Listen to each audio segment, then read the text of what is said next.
Welcome to Cognitive Dissidents. This is Monica Perez of the Monica Perez Show. My name's Mike, and I host the Parallel Systems broadcast and the Parallel Mike podcast. And I'm Jorge Morich of Geopolitics and Empire, and now also Geopolitics and Empire en Español. Nice. Always putting out tons of great content. It's a privilege to share the screen with you, gentlemen. And a lot has happened since last time we talked. We do this once a month, and there's just so much to cover. I've listened to a lot of what you guys have said, of course, following the news.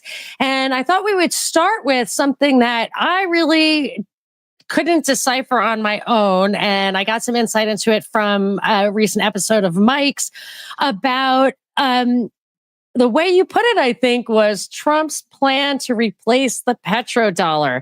I've heard we're moving away from the petrodollar for years, so this isn't a totally new idea. But the way things are going with Trump, it seems like he's on fast forward. So maybe it really is happening this time. What did you mean by that? What prompted it?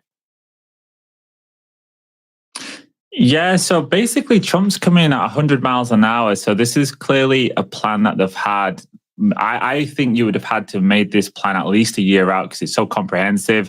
And it's going to involve the US onshoring a lot more gold, which we've already seen. So that took place immediately after Trump got reelected. And 2,000 tons of gold got sent across to the USA, which is just a crazy amount.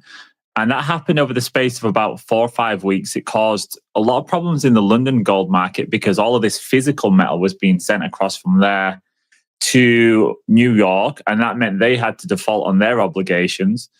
And then all of a sudden, we had a lot of people talk about a gold revaluation. And you had Tucker Carlson just the other day have Luke Groman on the show, who's a gold expert. And that show was just all a propaganda piece about Americans. You should buy gold. There's going to be a potential revaluation to deal with the debt. And people are now saying, well, what's going on? And essentially what it looks like, guys, is Donald Trump is going to try and remake the dollar system. So it's an evolution from the petrodollar. It's going to have some kind of hard backing. So I think it's going to be gold, but probably rare earths, minerals, national land that's going to be used for mining or natural asset companies potentially.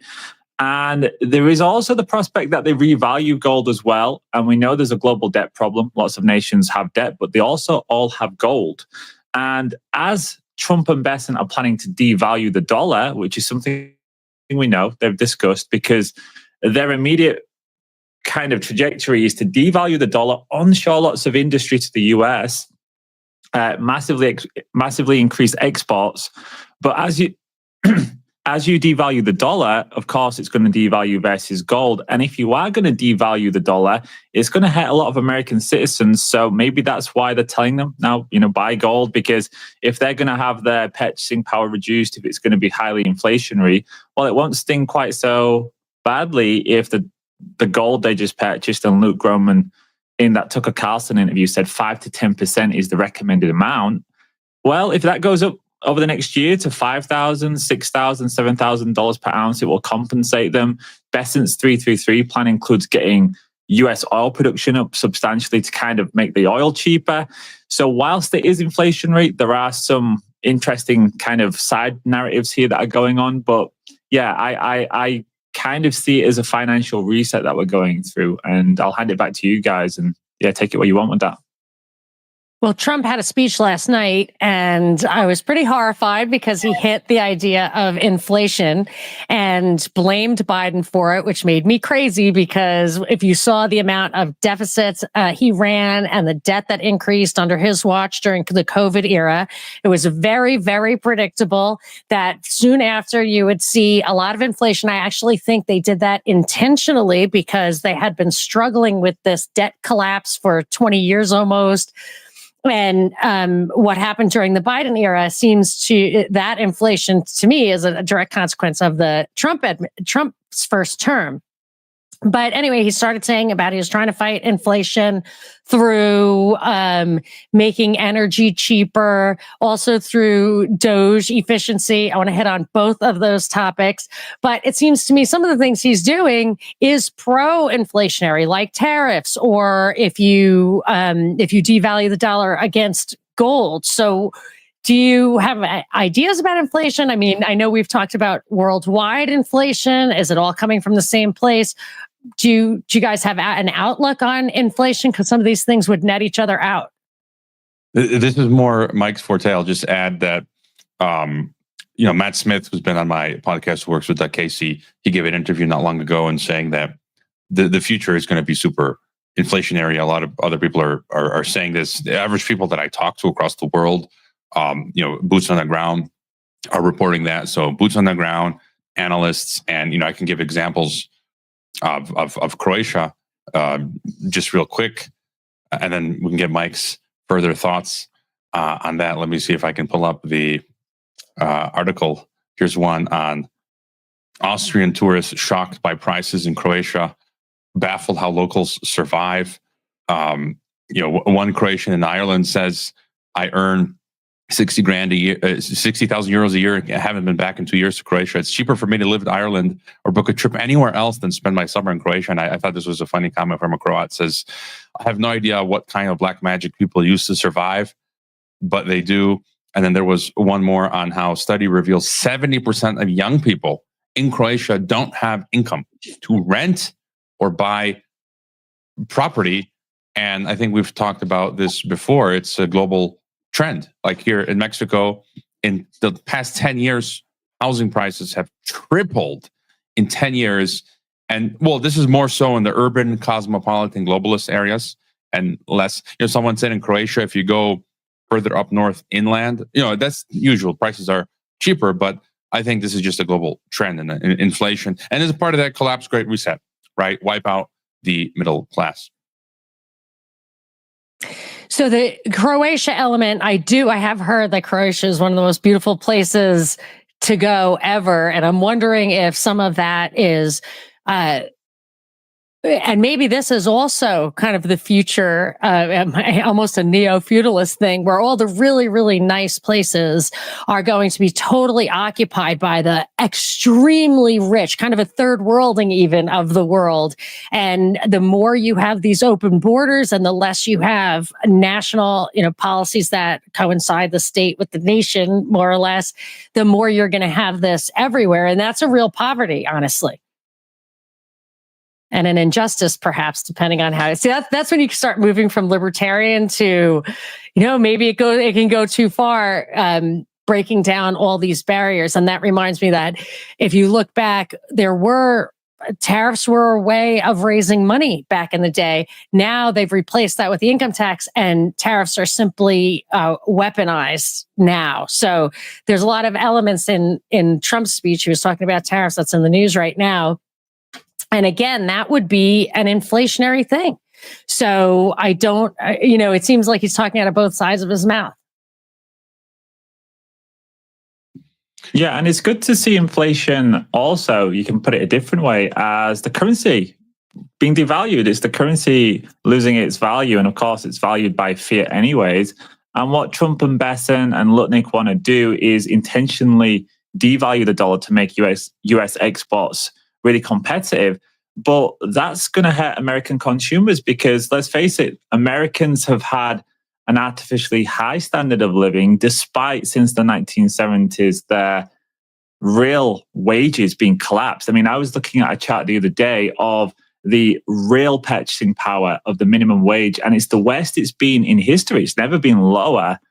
So Americans have only survived that because of all of the cheap stuff coming in from China and Vietnam and all these other countries where the dollar had a superior currency in terms of value. If you take that away, then Americans are going to really feel that. And I think Donald Trump, whilst he has a strong mandate now, we know that once those gas prices go up or once people can't afford to live, that could soon turn. So I think that's a part of why they're trying to come up with a solution to that. And there will maybe be more stimmy checks. There'll maybe be permanent quantitative easing to keep asset prices up. But there's no guarantee any of this will work. And I think it's going to be a really dangerous time for the global economy because tariffs, it's like you put a tariff on me, I put a tariff on you. Now we bifurcate and we start to make it more difficult for other nations to get our resources. We have resource nationalism. So it could all unravel very quickly. And it's exciting times in a sense because I don't think we've seen anything in terms of the financial system like like this since the end of Bretton Woods. And it's kind of like 1933 in a sense, because that was when the US devalued the dollar versus gold. And all of this gold that they've just recently onshored suggests that's where they're going to go. But yeah, it's going to be hard times ahead for American consumers. They're going to have to put up with persistently high inflation. And it's really a case of whether Trump and his new team can somehow turn that down or compensate them in a way that isn't inflationary in and of itself. Because if you give out stimmy checks, well, that's inflationary again, unless it goes into gold, perhaps, which is what they want. And we also have a rapidly increasing interest burden because we have extremely high national debt, 30, well into the 30 trillions of dollars, much of which was accumulated during extremely low interest rate times. And now that the interest rate's going up, they have a thing called the primary deficit, which is the actual deficit of spending. And then there's like the total government deficit. And that is just breaking apart as interest payments as a percentage of federal outlays. It just starts to skyrocket. And that's like a real loss of standard of living, as well as, not just the inflationary element of like stimulus checks, but the fact that it adds to a deficit that is now way more expensive. And this could be where the gold revaluation comes in. Go ahead, Roy, jump in. No, that was my further question with the gold reevaluation, and I just kind of see, because you focus more on this, but you're talking about them bringing back gold. We see stuff is going on with gold. Many people for years have been saying, the East is buying up gold, and whatever new system that's going to come about, it's going to be based on gold. And my big question is, what happens with the Bitcoin crypto space? Because on the one hand, they're trying to say Bitcoin is digital gold. We're going into this new financial digital architecture. I had this expert on not long ago, Emmanuel Daniel, who's saying that they're digitally financialization. It's the digital financialization of everything: blockchain, smart contracts, digital currencies, and we know that's where they want to take us. But then simultaneously, they're talking about gold, and so I kind of see at least two scenarios where one, gold comes back and the crypto thing collapses, or both succeed, where they kind of have both. And this is just breaking news. I want to share this. Batka, Lukashenko of Belarus, he just came out and said he calls to begin mining cryptocurrency. He says, if it's profitable for us, let's do it. We have excess electricity, let them make this cryptocurrency, and so on. And so I thought that is interesting. So your thoughts, Mike, on both sides of the new Iron Curtain? Mike? It's interesting. Yeah, I think with the cryptos and also with just financial assets in general, the stock market, you've got these assets that really rely on debt. They rely on lots of liquidity going into them. But we know that as soon as liquidity turns around, all of them start to crumble because they're so heavily dependent on easy money. So I think maybe the gold is going to be the ballast of the system. It's going to be there to backstop it. If it all falls apart, they'll have something that they can use to buy energy, pay for commodities with. Meanwhile, they'll continue this system as far as possible. But I do think we're starting to see the signs that there is on the horizon going to be a reset. There might be an interim one where they revalue gold in some sense. Let's imagine that they take gold from where it is at present to, I don't know, $10,000. That will enable them to pay down some debt and to maybe capitalize the sovereign wealth fund or something along those lines. That's one option. The other one, of course, is we discussed in the past how Bitcoin and some of these cryptocurrencies, they're now actually not the currencies themselves, but the stable coin producers, so Tether, XRP, and also the coin exchanges, they are actually now the biggest purchasers of US debt as well. So they're important for that reason too. The US is losing buys of treasuries in terms of China and Europe. They're going to gold. So I think they need cryptos as well. So maybe this is the old system and the new system kind of running alongside each other for now. And then at some point, I think we see a lot of those cryptos disappear, and it's probably CBDCs. And it might be a gold-backed currency we eventually get to, with a digital aspect as well, to reinstall reinstall confidence in the system if it does, in fact, collapse. There's no guarantees that they're going to succeed in what they're doing. It's very ambitious. I mean, taking Greenland, taking back the Panama Canal, the Panama Canal, I think it is. So just about the sovereign canal, the sovereign wealth fund and gold. I was trying to think of how this would work. I don't know the structure of the sovereign wealth fund. It's totally alien to us. I would say it's unconstitutional. It's the kind of thing that emerges in a place that has a surplus, not a deficit like we do, which would be oil countries, Norway and Saudi Arabia. But if we are accumulating gold and the gold goes up in value, and that kind of acts as a sort of surplus on the asset side, because I don't know how it's structured exactly, but my thought was maybe the sovereign wealth fund, because they talk about assets on the balance sheet and that's what they're going to use. I'm thinking they're not just going to use it, they're going to leverage it. So they can either leverage it with debt, or they can leverage it as a fractional reserve thing and just say, well, we've got this amount of gold, we can give ourselves 10 times that amount of spending money in dollars. Because, this is one of the problems with it, is that when you have fiat money, if that entity wants to make an investment, they can just write money. So that is potentially also an inflationary element. But on the other side, you have the strategic Bitcoin reserve, right? Which you were saying is a way to absorb some of those extra dollars when they get out into the world. But I could see how they could work hand in hand. I think that's the plan. And I think also the crypto space is very good for increasing the wealth of all of the people involved, because all it takes is a tweet, right? A tweet's made and those assets can go up 10, 20%. And I think that's a lot of what's happening too. You see Elon Musk make a tweet about Dogecoin, the next day it's up hundreds of percent. So it kind of gives Argentina them a money printer for themselves. Oh, yeah, that's happened. But ultimately, I think we do eventually see this system reset in some way. It has to happen because there's too much debt. Usually it's versus gold, which would make sense why they're now focusing on that again. I do think it's strategic as well. China's got so much gold in their country. For every $100 increase in the gold price, it adds to China's gold holdings the equivalent of a year's profit of Saudi Aramco, which is the largest oil producer in the world. So if that's happening for China, that's actually geopolitically important for the US to somehow either get the same benefits, accrue the same benefits, or to stop China from accruing those benefits. And I think the US is going for the former. They're going to try and increase their gold reserves, use it, leverage it.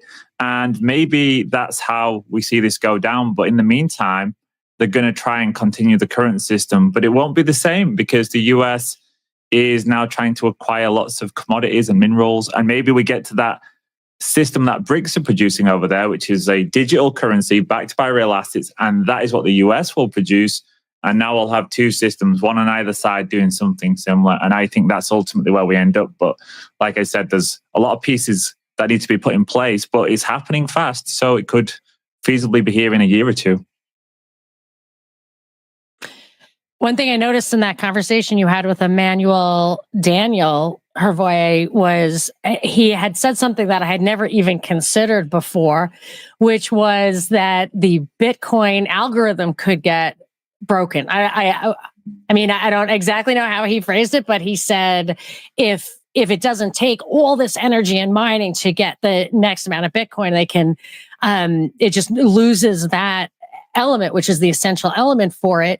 Maybe that becomes obsolete. And if you are using that, this is something Mike said in one of his shows, that you could be using, that at first they were going to say, let's have a US CBDC, but Trump said, screw it, just use what's already out there. If they do that and it busts, maybe that isn't the inevitable future. Perhaps it is. Maybe, like you were saying in a past conversation, Jorge, that the primary purpose of the digital currency is to introduce the digital ID. And maybe if it serves that purpose, then they're not fully committed to what happens after that. And they won't have to be, because we'll be essentially digital people, and that'll be that. Yeah, I mean, there's an article posted yesterday. Texas needs equivalent of 30 nuclear reactors by 2030. Data center power demand. And yeah, I came across an article today from Forbes from 2023, which says national digital ID is a foundation for CBDC. Basically, so you need digital ID for CBDC. And Richard Werner and others have said that we've already had digital money for decades, and so it's just a matter. We've already got digital money. We just need the digital ID make everyone get a digital ID, then link that to their digital payment systems and force everyone to make digital payments and stop using cash. And then that could be in the form of a CBDC. It can be form of a PBDC, private bank digital currency, stable coins, Bitcoin, and that also gets back to technocracy. By the way, I just went to the DMV and got my license renewed for 5 years because not that I'm staying ahead of the technocracy, but in May 2025, I don't know if it's national at this date, but it's definitely a national movement. California, you have to have a real ID. Starting May 2025, I think the California will no longer issue regular driver's licenses. They have to be linked to biometric data points, data collection. And if you don't have one of those, you have to have a passport just to travel domestically, which I always carry my passport, so I don't need the real ID. But that in my mind, they used to talk about the RFID where they'd actually put it in. Between the phones and the driver's license, I mean, that is digital ID. And I tried to open a bank account for my son, and he could not get it without or I should say, I didn't want to use his real name, and I couldn't get a bank account because they looked at the phone number I gave and saw that it wasn't the same name. And I realize now that everything is really tied to your phone. That is your digital ID. And I could not open him a bank account without it. So it's here. We're here. The technocracy is here. We just don't know it yet. Yeah, I don't know should we get into the technocracy? Yeah, let's do it. Because I did want to talk about DOGE in that context, because that was part of Trump's speech last night. And, people, I think have a misimpression. It says of government efficiency, but I think it's that they're probably so advanced with the technocracy that this is just like a turnkey moment. But yeah, let's talk about the technocracy. Well, I mean, DOGE, just real quick, whatever you want to say on that one, just share. I always like to share stuff. Balaji, he made a post, and he's the guy creating the network states. I had a guest on recently, Sterling Lujan, talking about network states, cyber states. And I think this is part of the globalist one world government, technocratic, decentralized, centralized model. It's also confusing, but Balaji says he's creating in Malaysia the network states, and you've got in Honduras these private sort of network states. And the US, they're trying to create versions, and they're essentially 15-minute cities. They're like company towns. And he just tweeted and said, just let Musk do whatever he wants, to rebuild manufacturing in the US, give Musk control of a huge swath of land surrounding the Starbase in Texas, allow him whatever regulations he wants, so on and so forth. And here's another example of DOGE. The world has only one working deep geologic repository for nuclear waste, and DOGE is trying to close down the 90,000 square foot building in Carlsbad, New Mexico, where workers are tasked with directly managing the radioactive site. What could possibly go wrong? So I guess before continuing on, if you have any thoughts on that. Well, that's crazy, because it's hard for them to people fight for decades. States fight against having nuclear waste in there. I mean, to me, that's like trolling. To do that is intentionally scary. But I don't know if Mike had any comment, and then let's keep hitting the DOGE and Elon stuff, because it's such a such a subterfuge. Yeah, I wanted to build up to the article by Chuck Baldwin. So we Panama Canal, right? Ports are sold to BlackRock in victory for Donald Trump, says Financial Times. And then you've got the Greenland announcement. I want to play a real quick clip, 30 seconds from Trump. And I also have a message tonight for the incredible people of Greenland. We strongly support your right to determine your own future. And if you choose, we welcome you into the United States of America. We need Greenland for national security and even international security. And we're working with everybody involved to try and get it. But we need it really for international world security. And I think we're going to get it. One way or the other, we're going to get it. But he's lying. It's not for world security because, so this is a great column from Pastor Chuck Baldwin. He's been on my podcast twice. I just sent him another request, but he's got health issues. His vocal cord is damaged, but he's still preaching. So I'll see if he's able to come on. But he's been really hammering technocracy. And he writes, the impending introduction of Musk's technocratic-dominated governmental system being launched under Trump is more dangerous than almost any of us realize, which is why I'm so obsessed with the algorithm Get on Technocracy, because I think it's the number one threat. And he's citing an article from 2021 by Ira Basin talking about Musk's grandfather, Joshua Haldeman, right, head of Canada Technocracy back in the day.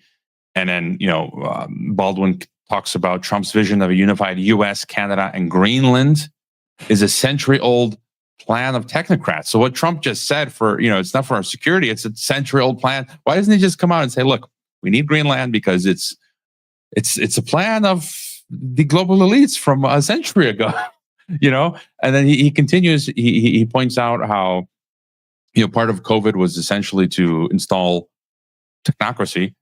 And then he comments on how Musk is talking about AI. There's going to be fewer jobs that a robot cannot do better. With automation will come abundance. But Baldwin says abundance for the technocrats, not for us, right? And then he goes on further saying, no one in this new system, if we go back to Bitcoin, you got energy certificates and credits that would be issued to you directly, the owner, and you couldn't buy or sell or trade them or even steal them, which means you can't accumulate them. You can't accumulate more than anyone else.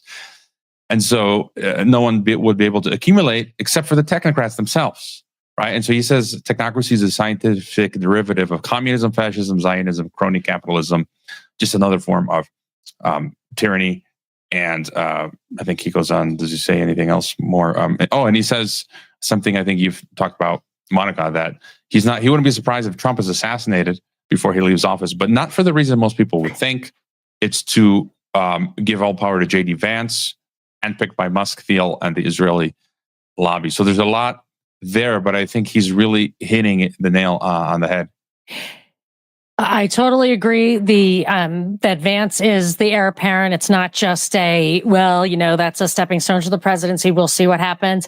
I also think that Gavin Newsom is kind of in the hopper for president, but they're both young, so it could take a while. I feel like Trump, the Biden administration was just a placeholder for a 12-year Trump administration, stuff like starting the Ukraine war and maybe finishing it. Getting all that money there, which Biden only got America to buy in because Trump made it a Democrat thing by cutting off the aid and getting impeached for it. That was a big deal. Also, let Biden take the heat for the inflation that Trump's first term generated. So I feel like there's a continuum there, and you could insert a Newsom and get back to a Vance or vice versa. But the one thing that everybody thought was really funny, the Zelensky show, the Zelensky Trump Vance battle in the Oval Office, which I think, and I might be the only one who thinks that it was totally not scripted. Maybe Trump and Vance were scripted, but I think Zelensky knew something was coming, had some preparation. But what happened was they were supposed to get together they were there to do a minerals deal. So let's talk about that in a minute. But ends up, it devolved into posturing and fighting. By the way, the press conference about the mineral deal was canceled, so we really don't know what the status of those conversations were. But Trump, Vance, and Zelensky all emerged as kind of heroes after this back and forth. So I'm just going to show the Vance thing. Let me see if I can get back to where I want it to be on that.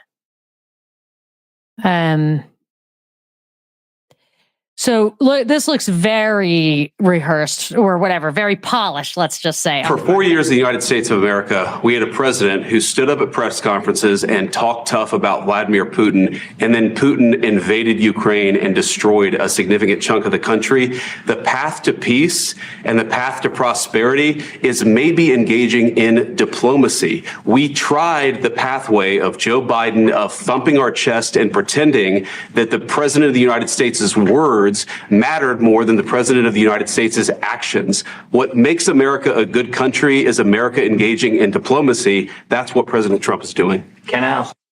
So take that out and then look at, this was exactly my impression. And then just in case you missed it, the Wall Street Journal is going to spell it out for you. Vance emerges as MAGA champion after Zelensky fight. And it says the incident cemented Vance's status in the Trump administration as an attack dog and fierce defender of the U.S. president. Vance is sparred on social media with progressives. I would like to say that's exactly what Trump does, and Democrats, and even a fellow conservative, and made international headlines over his rebuke of European leadership. But it goes on to say Vance is quietly carving out an expansive portfolio from foreign policy and securing a deal to save TikTok to legislative affairs on Capitol Hill. I mean, this is a guy who's being groomed top to bottom. And the reason that worries me more than anything is that he is, if you look back at his history, he was a created person created by Thiel. In my opinion, Thiel himself is a created person who has the kind of backstory of George Soros. I think he is the George Soros of the neo-right in that he was a philosophy major. He liked Strauss and Girard. Soros was a student of Karl Popper, and I don't know if you remember, like he did tribe stuff, and that Soros said he wanted to get rich so he could implement Karl Popper's ideas about tribalism or ending tribalism, whatever. And you can see that kind of word and theme has emerged since then, or has been, happening in the past several decades. And don't forget that Soros made his money front-running the pound, front-running a currency. So that if somebody wanted to make him rich by tipping him off, that was definitely possible. And you look at Elon Musk is a good example, but you could probably do it with Thiel too. And Trump. These are people who make their money through the government, who might be created persons that far. So Thiel, like Soros, bankrolls these people, and then you have the front men, the Vance types, who will implement their policies, and then you have Elon Musk actually implementing another kind of idea man, Curtis Yarvin, talking about rage, retirement, retire all government employees. That's what DOGE seems to be doing. Everyone is projecting onto this that it's a reduction in the size and scope of government and government spending. It absolutely is not. And I can prove that to you in a second, but I'll take a breath. Have you any thoughts, Mike? I just, on the White House spat with Vance, Zelensky, and Trump, it just felt so, it was like a setup by Trump and Vance. And I'm wondering what's the agenda there. And it just seems like we see this running momentum building behind Trump. As the White House tweeted out, it was like a week ago, that Trump is king. I'm not sure if this is true. Kash Patel wrote a kid's book about Trump as king. Kind of like there's a pattern here now, and now he's making peace. He's going to be the peacemaker in the Cyrus coin, right, in the Middle East, the peacemaker in Ukraine. He's settling the Gaza issue in one way, right? And so I'm just wondering what the game is here. And a lot of folks are saying this is also about the restructuring of the American empire, not doing away of it. Yeah, I think it's like the corporate restructure of America. If you think of America as a corporation, this is the restructuring. They're going to collect a load of minerals, they're onshoring gold, they're going to go away from the petrodollar. But ultimately, it's kind of like America who works for the oligarchs. I don't know how far this is going to reach the little people. It's going to be better than under Biden for sure, because that was a mess. But I also think what happened with Trump and Zelensky it speaks to the power of American Hegelian dialectic politics in that America, everyone knows America funded the war. America was the ones in 2014 who helped with the overthrow of Yanukovych. They funded it. It went on for many, many years. The war's now getting to the point where it's no longer serving a purpose. And America somehow is going to come out looking like the peacemaker on the war too, which is just nuts to me. But that's because people can say, "Oh, it was Biden, it was Obama." Now Trump's fixing it, but ultimately it's America who was in control over that whole sphere. So I don't know how you guys feel about that, but it does feel to me like that was maybe a cleanup job, so that America come out of this looking like the peacemaker rather than somebody that blew up Nord Stream and was involved more heavily in the war. Isn't it Trump? I just read that Trump is trying to rebuild Nord Stream or to get it going again. To just kind of like what they want America to actually have ownership over it. So they want to control essentially Europe's energy through Nord Stream. Right? That's the only way I can read it. Is that they want control over the pipeline. And I will say, and following that idea about Trump distancing from the Ukraine thing, washing our hands of it, I think that's what it's going to look like on the surface. But I feel like why I think even Zelensky was in on this little play is that he will end up benefiting greatly in that the void that Trump is leaving has already been identified by the European countries who are, probably in on the play as well. But the UK and France have said, or originally Trump said, if we offer you security guarantees, you won't come in this with a good peace. You need to be at the table with sincerity and compromise and negotiate with Russia. And we're not going to, put extra wind in your sails. So we're stepping back. Well, France and UK said, if you guys come up with a peace, Zelensky and Putin, if you guys come up with a peace, we will put boots on the ground in Ukraine to enforce that peace. We will basically, keep Ukraine awash with military, whatever, for the foreseeable future. And then, but Starmer said, yeah, we will do all that. We will offer the security guarantees, but we're not going to do that without a U.S. backstop, which if you then think about that, a guarantee of a guarantee is a guarantee. And then if you have, it's kind of like the way I think of Syria. Syria, everybody thought it was lost. It was over, moving on. And then just whoosh, it goes away. You could have that reigniting of the Ukraine thing if all of a sudden now you have boots on the ground, you have tons of money. Germany is starting a fund kind of like our sovereign wealth fund dedicated to the military and infrastructure, which I didn't even think they could legally do anymore, but I thought I read it was $100 billion.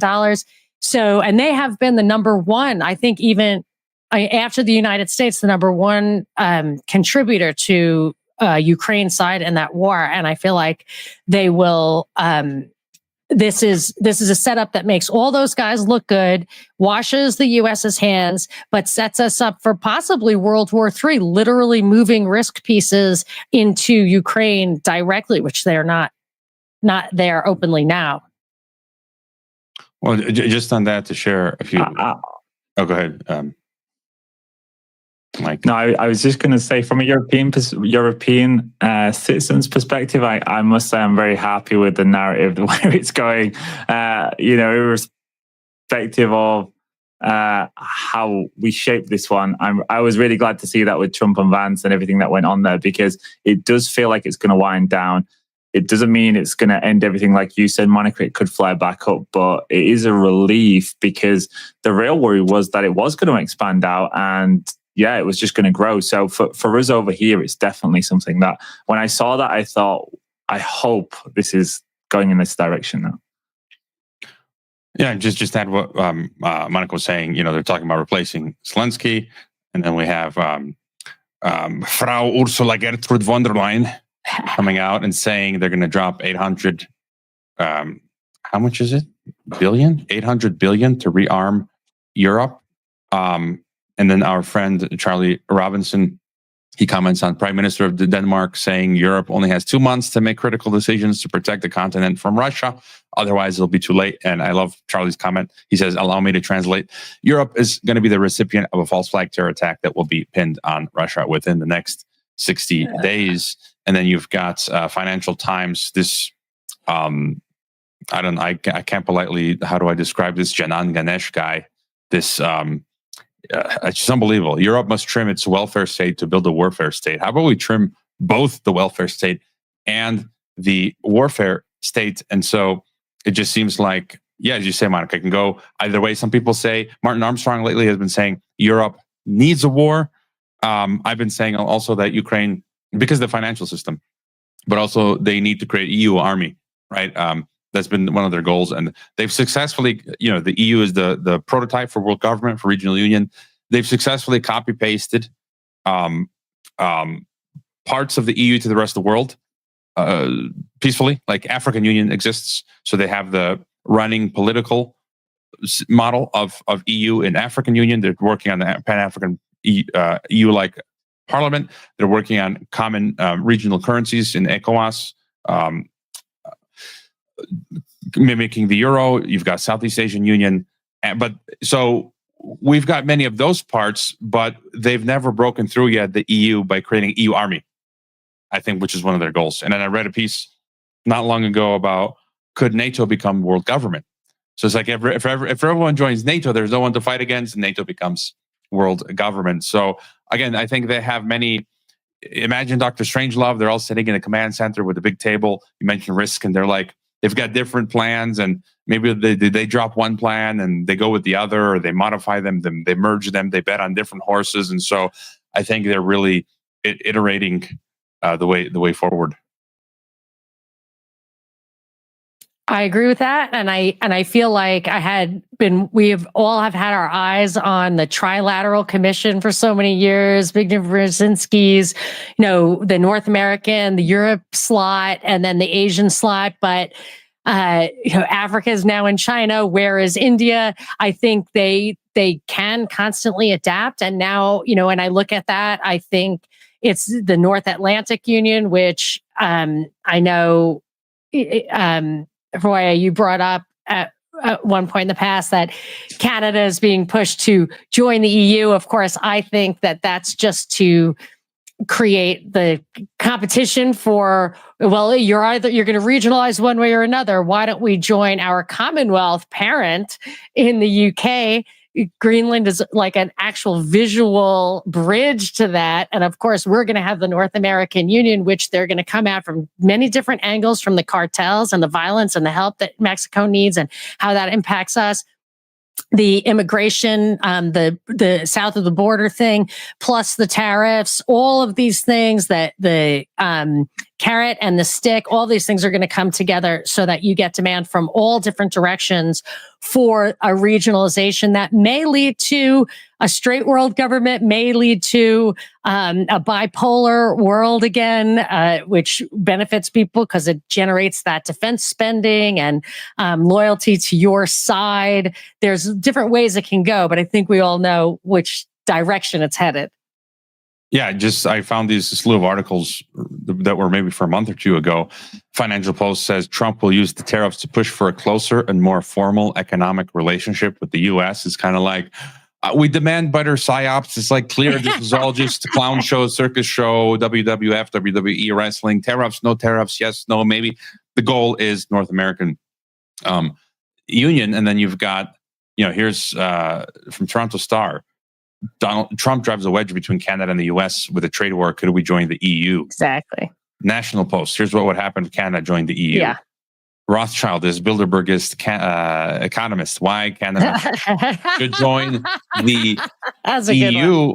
And then I did a quick post on this saying that, whether Canada joins the North American Union or European Union, none of this stuff matters because the ultimate goal is world government. And you got to go back to their old writings. Clarence Strait in 1939 wrote, I think, Union Now, advocating for an Atlantic Union, which would, and this is the map from, this is one of his maps, which advocated a gradual approach to final world union by way of regional unions, starting with the union between the US and Britain. It's kind of interesting why Britain left Brexit. Britain left EU, and now they're a free agent, to use like NBA terms. And Britain, the plan was to have US and Britain join. And Canada is now, doing stuff. And who did Trudeau meet with recently? King Charles. Nice. King Chucky Charles Tree. III. Something is going on there. But just to go back to the map again, Straight's own words, he says the Atlantic Union, now expanded to include Western Europe, was the first step towards total world government. So, this talk of should Canada join the EU or Canada join USA, at the end of the day, look at the map. The plan is to integrate Canada, USA, Britain, and EU into one giant Atlantic Union, and then the rest of the world. So, we're just arguing over the details. So it certainly the end game is the same. Explains the mystery of Brexit. That's interesting because King Charles, remember, he is actually the legal title owner to all of the land in Canada as the monarch. Like, he is legally the owner. So if the US wants Canadian resources, it would have to go through the monarchy as well. So maybe that's why Trudeau's meeting him. Maybe there's going to be a deal on the table with Canada. Yeah, they're hashing out the details, and I didn't want to mention Mexico. I thought this was too important not to mention this story, which, before we leave North America, this crazy story in Mexico. Again, they're using many pretexts, the cartel stuff, the migration, the tariffs, the China, blah, blah, blah. This is a really horrid story in Mexico. 9 Mexican 20-somethings from 19 to 30, 9 Mexicans, girls and boys, 20-somethings, found dismembered in a car. They were shot, signs of torture. Their hands were chopped off, and they were discovered in the trunk of a car in southern Mexico by Puebla, Oaxaca. I was considering going to Oaxaca. I'm not sure if I will anymore. Here's the photos of them, young Mexican, normal, men and girls and boys, chopped up. And I get angry when I hear about sovereignty. I live in, the state where I live in. The motto is the free and sovereign state of Jalisco, where you had a freaking globalist governor saying, we're going to change the state constitution so we can force inject you with COVID vaccines. We're also thinking about a internal Soviet style passport where you can't enter the state. This is during COVID, unless you produce your papers, your vaccine Nazi certificate. And I'm like, and then you got the President Scheinbaum saying, talking about going back and forth with Trump on sovereignty, and like, no, we don't want an intervention. We're sovereign. I'm like, how is Mexico sovereign if you can't even go on vacation without being dismembered? Scheinbaum. It's like, and then the cartels, there's been an uptick, and we had the extradition, big story of like 29 cartel heads to USA. And it's like, who cares that none of that matters? It's a hydra. They're just going to be replaced. Like, what the cartels are just doing what they're doing, the organized crime. And but it's funny to note there's been an uptick by the Mexican government. They did a massive cocaine busts on the ocean with one of those narco subs or something. They caught all these cartel members. So if they want to, when they want to, they've got all of the surveillance tech, Pegasus, Titan, to get the cartels. They don't. They won't. When they want to, they can. But it's a strategy of tension. Exactly. Yeah. So before I want to circle back to the technocracy. I feel like the Ukraine issue is it's kind of like going to be a digital country the way we have 15-minute cities. They used to call them digital cities, and then that didn't catch on. So anyway, but when I'm looking at Ukraine, so it seems like there's a post game, and I don't know if Russia's in on this, if there's a wild card, or whether this is going to happen or not. But I've definitely heard that they're, slated to be the digital thing, that you're going to, build back better and all of that. But I'm wondering, and I think Mike may have an insight into this, how the minerals deal plays into that. Trump, obviously, there's a lot of that mineral stuff going on. Trump mentioned it when he talked about inflation in his speech last night. He said, well, one thing I'm going to do is I'm going to lower the price of energy. I'm working on all these minerals deals. The Zelensky show is about the minerals deals. There's other stuff, Canada, Mexico, Greenland, all of that stuff folds in. And this mineral deal with Ukraine is a crazy deal. If I was reading it correctly, the draft I saw was that the minerals and energy and whatever that Ukraine is already using for its own purposes as to run the government will continue to be their streams of revenue. But the ones, anything that comes online after will be, I believe it was divided 50-50 to the extent that it was legal for U.S. law. So I'm just wondering, I know, Mike, you had an idea of where that was headed, what the significance of that was. And it brings that whole region into play. Yeah, it's really interesting. A lot of these narratives are based around all of the biggest resource and commodity baskets in the West, or that are a part of the Western system. So you've got Canada, which of course has a huge amount of commodities. Ukraine is commodity rich. It's also got some of the best farmland in the world. I think that's why Hitler actually wanted to take Ukraine to turn it into his breadbasket, because the farmland is meant to, the soil actually is meant to be the best in the world. And a lot of and Greenland too. Underneath the ice, there's an awful lot of resource wealth. And it seems to me like America is setting up to be the leader of the Western system. They're going to have control, or at least access to, a lot of these commodities, American companies as well. And they'll sell them to the Europeans. They'll sell them to all of their allies. And then China is going to be doing the same on the other side, along with Russia, which again is kind of like a Canada in and of itself. It's got more commodities, but it's a similar type deal. And we're seeing that bifurcation happen. And I think it could lead to that new Iron Curtain. And on either side, they'll have their own systems. And the goal will eventually be to go to that full system and like a one world government. But it is kind of wild to see because it's happening so fast. I think in some respects, what Trump is doing over in America is ripping off the Band-Aid, because if they don't restructure the debt, if they don't come up with a solution, we could have like a catastrophic implosion.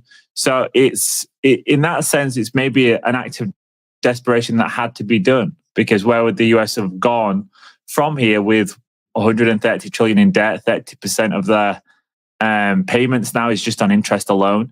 If they pull this off, they'll maybe be able to recreate the system somehow. But as I said at the start, there's no guarantee it'll succeed. And it does require a lot of coercion.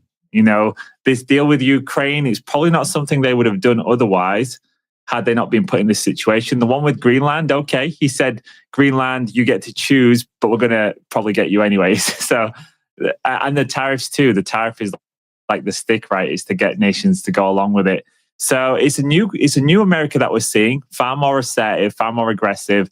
And I think the end shot of this is the US will be able to continue its hegemony, at least in the West, for much longer than maybe some of us thought 5-10 years ago. I wanted to emphasize the budget and debt issue. I've been looking at it because we get all this press constantly about DOGE, the Department of Government Efficiency, firing a bunch of people or laying them off, paying them to go away. And the way it's read here is that the size and scope of government is shrinking, budgets will shrink. The advertisement is that the Republican budget cuts $2 trillion, which would make you think that would solve the deficit. The deficit's around $2 trillion. Well, the way it works is they're cutting $2 trillion. They're adding back $500 billion for border security and defense. That's $1.5 trillion. But what people don't realize is it's not a year. It wouldn't solve the deficit 1 year. It's over 10 years. So it's $150 billion.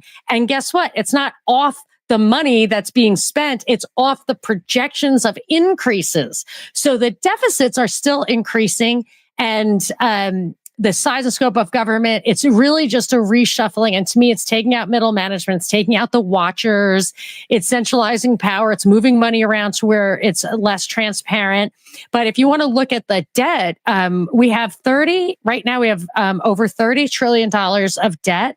And next year, at the end of 2026, it's going to be 31. I think it might be I think there might be like $1 trillion.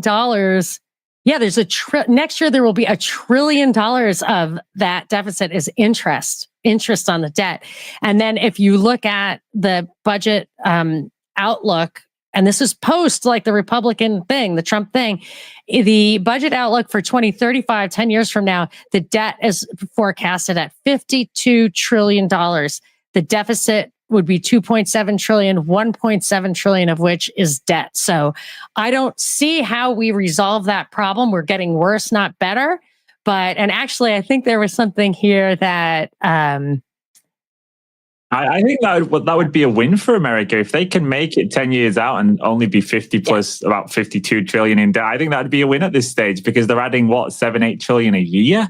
So, and the other thing I would say, Elon Musk on Joe Rogan, he actually said Social Security is the biggest Ponzi scheme in the world.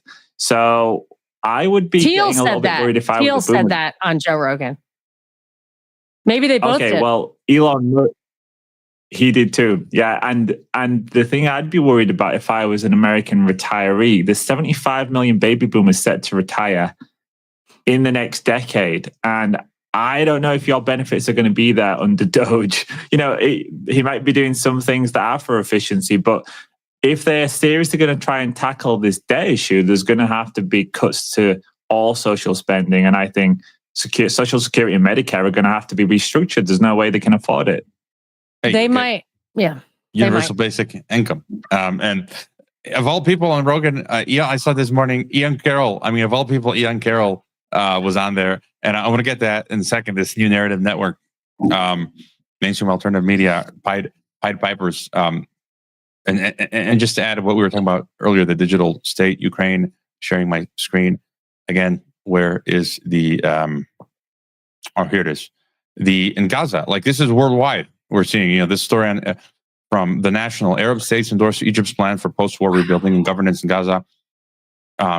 It's Arab leaders meeting in Egypt, endorsing a plan for Gaza that envisions technocratic control. So they're fully out in the open. And so again, it's everywhere. It's in Ukraine. It's in Gaza. It's in Singapore. They're often telling us, writing pieces, we need to copy the authoritarian technocratic Singapore model. They're practicing in Mexico City here in Mexico. Here's Riley Wagaman in Russia, who wrote this piece on yesterday. Russia's model town to fast track biometrics and digital ruble and local economy. The Sirius Federal Territory, I can't believe it's actually called Sirius, a former suburb of Sochi, intends to fast track the use of robots, AI, biometric technologies, digital ruble in markets and restaurants. Established in 2020 by decree of Putin, the president of the Russian Federation, Sirius operates an experimental legal regime. Weren't we just talking about that not long ago with Balaji and the private city-states that the technocrats are? So that Putin is doing it in Russia, allowing the territory to bypass red tape and implement projects that serve as models for Russian regions. And then, Fiji just is just a quick example. Fiji national ID plan advances, so on and so forth. That is the same theme that's happening everywhere. It's where the Curtis Yarvin, he was the thinking guy. He brought that stuff up where we need a dictator, we need a king that will be able to get stuff done. It's so foreign to the American mentality to want the government to get things done. It's all designed. He acts like it's a flaw with the Constitution that nothing can get done, that we have checks and balances, that we have separation of powers. It's the feature. It's the thing that makes it work. And that's why none of the get stuff done happens at the federal government. It's supposed to happen at the state level. Look at the 9th and 10th Amendments. So to me, for someone to introduce that, I don't know about what the vision other countries have, which may be because they are more of a nation, more of a unified religious or ethnic or whatever, but we don't have that. The only reason it's worked for us as a stitched together patchwork of places that have different geologies, different geographies, different climates, different people, different religions, is because at the federal level, it was really, even before that, it was mainly a free trade zone. But he acts like that's what we want the government to get stuff done. So I don't think so. But that is the kind of philosophy that it would take a Republican, it would take a cult of personality to transform this country to the point where you've got, it's the contrary law of democracy. You're the guy on your side is doing what you would never tolerate from the other side. I guess just on that point, I don't recall. I mean, I mention this all the time, but on a show, or is it again? We're just a few more presentations. Alex Jones going off. So before I play the clip of Alex Jones, you're having so many people. The White House tweeted out last week a photo of Trump with a crown on Time magazine. I don't know if it was a real Time magazine cover or one that they created, calling him king. I read a post. I don't know if this is true. Kash Patel, the new FBI director, wrote a kid's book about Trump as king. You see many of these MAGA cultists, can we call them now? We're going to trigger some people. The MAGA Musk crowd, the Christian nationalists. I've talked to some of them in person. Like they're down with a theocracy. They're down with this king thing, and it's mind-boggling. And to hear Alex Jones talk like this, as I'm going to play it now, my comment was, I marvel at the Pied Piper this guy has become. Like, kudos. He had me fooled for a while, and now he's telling us, we've defeated the new world. Like, if you come at this from a biblical Christian worldview, I know not everyone does, but the Bible says history will progressively get worse until Christ returns. It's going to get so bad at some point. It's never been that bad ever in the history of the world. So we don't defeat the New World Order. Satan succeeds until Christ comes back. And so Alex Jones is saying, like, we're defeating, like, power's never been so centralized in the history of the world as it is right now. He's like, we've defeated Davos. I'm like, what are you talking about? I can't even renew my bank card, Mr. Jones. Like, here's I'll play the clip. For anybody that thinks Trump is a globalist mole or not a champion of human liberty, you are fools. This is a real pro-human, pro-stability, pro-prosperity, pro-peace, pro-family, pro-God operation. Donald Trump has always been a hard-working, straight-shooting, playing hard guy. Americana as it gets. Red, white, and blue all the way. And that's what his family's like. Look at him. Look at Elon Musk and all the great stuff he does and his 14 kids. They love life. They're on team life. Globalists are on team death. Trump wants you to do well because he's not a chicken-necked, pencil-dicked globalist that projects their own hatred on to us. Trump loves himself, and he loves you. Trump loves you guys. He loves me. There's a couple of very This is where I get confused. Yes. When they talk about the globalists, somebody that's on that pro-MAGA, savior narrative was ranting the other day on one of my posts, and they said, well, the globalists are the people like BlackRock. And I'm like, that makes no sense. Trump's really good friends with Larry Fink at BlackRock. Larry Fink managed his money for like a decade. BlackRock are the ones buying up the Panama Canal so that Trump can take it back. He just announced that the other day that he was really happy about that. So I'm like, I don't understand the narrative.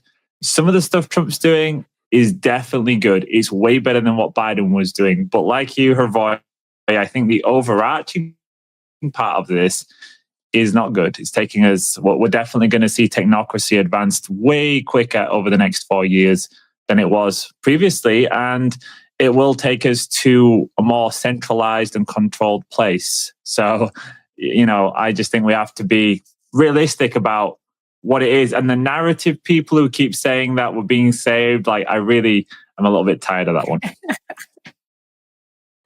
Well, on that note, I think we can give it a wrap. We covered a lot. I want to know, let's start with Hervoy. Was there anything else? I don't want to leave anything on the table. We were speaking earlier, just one more thing on China. You were talking about war with Europe, and we did touch on China, but Convergence Convergence is the goal for one world government, merge East and West. Anthony Sutton has talked about it. I've interviewed the director of the European Council on Foreign Relations, Mark Leonard, who wrote a book. And in my interview, he said that they're going to be, he called it mimetic. They're going to be mimicking, a U.S. is going to absorb China's qualities like social credit stuff and more authoritarianism. And China is going to absorb a bit of both until they become sort of one.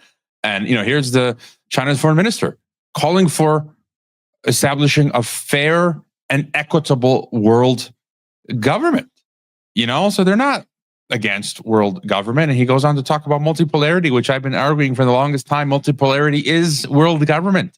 And so for all these multipolaristas, please, the hyper BRICS crowd, Putin is awesome and she's going to save us. I'm like, you guys are getting paid, or you got big followings that, you're making a Faustian deal here. And they in this article, it says the trend toward multilateralism is irreversible. Reforming and improving global world government cannot be delayed.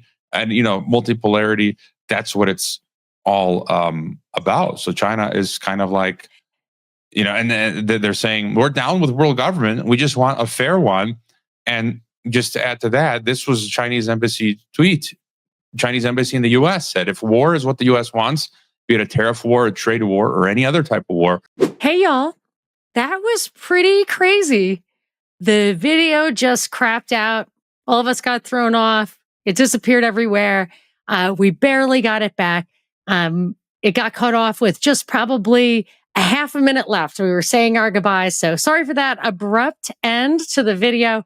But what a great conversation, as always, with Hervoye and Mike. Can't wait for the next one. Thank you all for coming. For now, this is Monica Perez, and you have been listening to Cognitive Dissidents.